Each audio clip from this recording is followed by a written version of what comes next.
3대 질병 진단비는 가입했다고 100% 보장되는 것이 아닐 수 있습니다. 3대 질병보험 가입할 때 가장 많이 하는 실수는 무엇일까요? 첫 번째 실수는 진단비 금액만 보고 가입하는 것입니다. 보험을 비교할 때 암 진단비 얼마인가요? 뇌질환 진단비 얼마인가요? 이렇게 금액부터 확인하는 경우가 많습니다. 물론 진단비 금액은 중요합니다. 하지만 어떤 질병까지 보장되는지도 확인하셔야 하는데요. 예를 들어 암 진단비가 있어도 일반암, 유사암, 호외감, 고외감 구분에 따라서 지급되는 금액이 달라질 수 있습니다. 갑상선암, 기타 피부암, 제자리암, 경계성 종양처럼 유사암으로 분류되는 경우에는 일반암 진단비 전액이 아니라 일부만 지급될 수 있습니다. 뇌와 심장도 마찬가지입니다. 뇌출혈만 보장하는지, 뇌졸중까지 보장하는지, 뇌혈관 질환까지 포함되는지에 따라서 보장 범위가 다릅니다. 심장도 급성 심근경색만 보는지, 허혈성 심장질환까지 포함되는지 확인해야 합니다. 특히 뇌경색은 뇌출혈 진단비만으로는 보장되지 않을 수 있고 협심증은 급성 심근경색 진단비만으로는 보장되지 않을 수 있습니다. 즉, 진단비가 높아 보여도 보장 범위가 좁다면 실제 필요한 순간에 아쉬울 수 있는 거죠. 두 번째 실수는요, 보험료가 저렴한 상품만 보고 선택하는 것입니다. 월 보험료가 낮으면 당장은 부담이 적어 보이죠. 하지만 왜 저렴한지 확인해야 합니다. 보장 범위가 좁아서 저렴한 것인지 아니면 갱신형이라 처음 보험료만 낮은 것인지 가입기간이나 보장기간이 짧은 것은 아닌지 살펴봐야 합니다. 특히 갱신형은 초기 보험료는 낮을 수 있지만 갱신 시점에 보험료가 오를 수 있습니다. 반대로 비갱신형은 처음 보험료가 높아 보일 수 있지만 정해진 납입기간 동안 보험료가 유지되는 경우가 많습니다. 또 3대 질병 진단비는 가입했다고 곧바로 100% 보장되는 것이 아닐 수 있습니다. 대표적으로 암 진단비는 가입 후 90일 동안 면책 기간이 적용되는 경우가 많습니다. 이 기간 안에 암으로 진단받으면 보험금이 지급되지 않을 수 있는 거죠. 그리고 상품에 따라 가입 후 1년 또는 2년 이내에는 진단비의 50%만 지급되는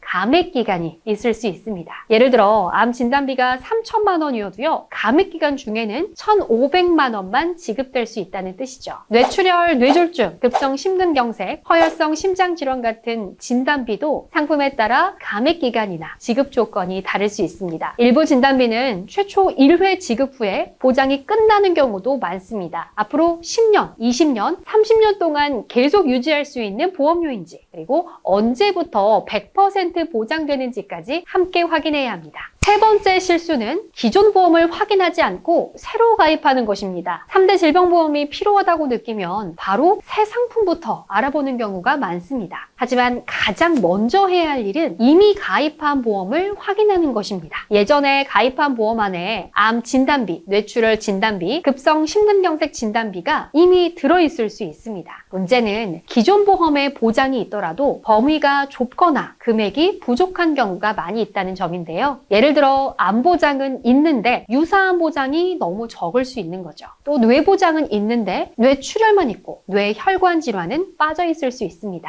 심장 보장은 있는데 급성 심근경색만 있고 허혈성 심장 질환은 빠져 있을 수 있습니다. 자, 이런 경우에는 무조건 새로 가입하기보다는요, 기존 보험에서 부족한 부분만 보완하는 방식이 합리적입니다. 또 기존 보험을 해지하고 새로 가입할 때는 주의해야 합니다. 나이나 병력, 건강검진 이력에 따라서 새 보험 가입이 어려워지거나 보험료가 높아질 수 있기 때문이죠. 3대 질병보험 가입 가능 여부나 내 보험료가 궁금하시다면 혼자 고민하지 마시고 보험닷컴 전문가에게 안내받아 보시기 바랍니다. 오늘 영상이 도움되셨다면 구독과 좋아요 부탁드리고요. 지금까지 보험닷컴이었습니다. 본 광고는 손해보험 광고 심의 기준을 준수하였으며 유효기간은 심의일로부터 1년입니다.